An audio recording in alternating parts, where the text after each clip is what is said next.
દેશની સીમાઓ માતાના વસ્ત્ર સમાન છે. તેનું રક્ષણ કરવું દરેક ભારતીયની ફરજ છે. ભીષ્મ પિતામહ.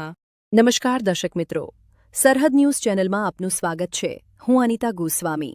હવે જોઈએ સમાચાર વિસ્તારથી. વહેમને લઈ સાબરકાંઠાના એક ગામે હૃદયદ્રાવક અને ચોંકાવનારી ટ્રિપલ મર્ડરની ઘટના સામે આવી છે. પારિવારિક કલહ અને આડા સંબંધના વહેમને કારણે એક યુવકે પોતાની પત્ની, 1.5 વર્ષના પુત્ર અને પોતાની માતા પર કુહાડીથી હુમલો કર્યો, જેમાં માસૂમ બાળક અને હત્યારા યુવકની માતાનું મોત નીપજ્યું, જ્યારે પત્ની ગંભીર હાલતમાં સારવાર હેઠળ છે.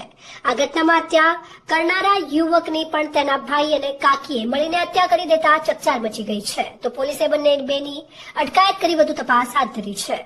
સાબરકાંઠાના ખેડબ્રહ્માના સંગ્રામપુર ગામે પારિવારિક વિવાદે હિંસક રૂપ ધારણ કરતા 3 લોકોએ હત્યાનો ભોગ બનતા જીવ ગુમાવ્યા છે. સંગ્રામપુરના યુવક શ્રવણ ગમારે પોતાની પત્ની પર આડા સંબંધનો વહેમ રાખીને તેના પર અને 2 વર્ષના બાળક પર કુહાડી વડે જીવલેણ હુમલો કર્યો. હુમલામાં પત્ની ગંભીર રીતે ઘાયલ થતા તેને તાત્કાલિક સારવાર હેઠળ ખસેડવામાં આવી.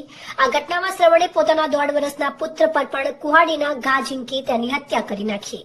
આ દરમિયાન છોડાવવા વચ્ચે પડેલી શ્રવણ ગમારે પોતાની માતા પર પણ કુહાડી વડે ઘા ઝીંકતા તેનું પણ મોત નીપજ્યું. આ ઘટનાને જોઈને હત્યારાના ભાઈ ઈશ્વર ગમાર અને કાકીએ ગુસ્સો ભરાઈ શ્રવણ પર બોથડ પદાર્થ વડે હુમલો કર્યો હતો, જેમાં શ્રવણનું પણ મોત નીપજ્યું.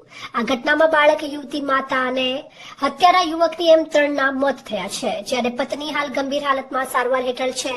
ખેડબ્રહ્મા પોલીસે આ મામલે 2 અલગ-અલગ ફરિયાદો નોંધી આગળની કાર્યવાહી હાથ ધરી છે. આ ઘટનાને લઈ એસપી અને ડીવાયએસપી સહિતનો પોલીસ કાફલો ઘટના સ્થળ પર પહોંચ્યો હતો. આમ તો હત્યારા પતિને પોતાની પત્નીના આડા સંબંધને લઈને વહેમ હતો અને જે 1.5 વર્ષનો પુત્ર પણ એનો ન હોવાની શંકા હતી અને 1.5 વર્ષથી આરોપી પત્નીના કારણે પીડાઈ રહ્યો હતો, જેના કારણે વહેલી પરોઢે જ આ પ્રકારનું ષડયંત્ર રચ્યું હતું.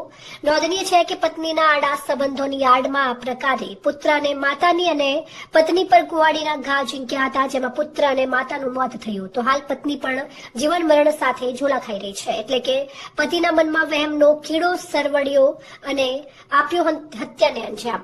હાલ તો પોલીસે 2 આરોપીઓની ધરપકડ કરીને તેમની સામે અન્ય કોઈ સંડોવાયેલા છે કે નહીં તે દિશામાં પણ પોલીસ તપાસ કરી રહી છે. સાબરકાંઠા જિલ્લાના ખેડબ્રહ્મા પોલીસ સ્ટેશનની અંદર સ્થિત સંગ્રામપુર નામનું એક ગામ છે. ત્યાં શનિવારની રાતના રોજ એક બનાવ બનવા પામેલ છે. જે બનાવની હકીકત એવી છે કે તે ગામની અંદર રહેતો એક શ્રવણ ગમાર નામનો ઈસમ છે. તેના દ્વારા પોતાના પુત્ર, જેની ઉંમર 1.5 થી 2.5 વર્ષ જેટલી છે, પોતાની માતા જમનાબેન અને તેના પત્ની છે કાંતાબેન, તે લોકોની ઉપર કુહાડી દ્વારા હુમલો કરવામાં આવેલો હતો.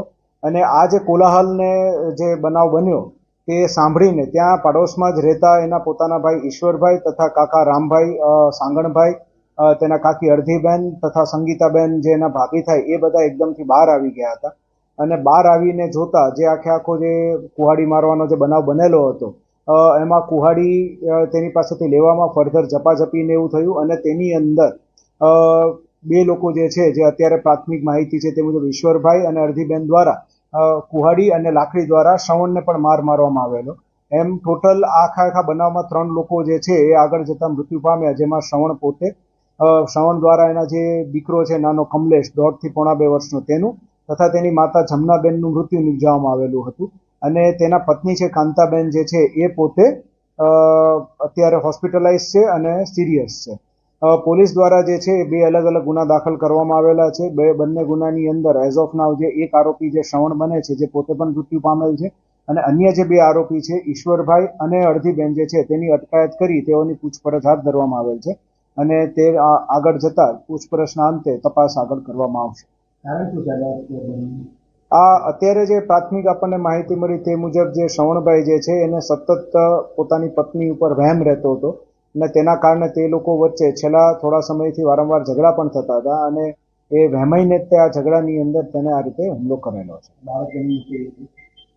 બાળક બાબતે એને પોતાને શક વહેમ હોવાનું તે પોતે જણાવતો હતો, એવું ગામમાંથી આપણને ખાનગી રાહે માહિતી મળે છે.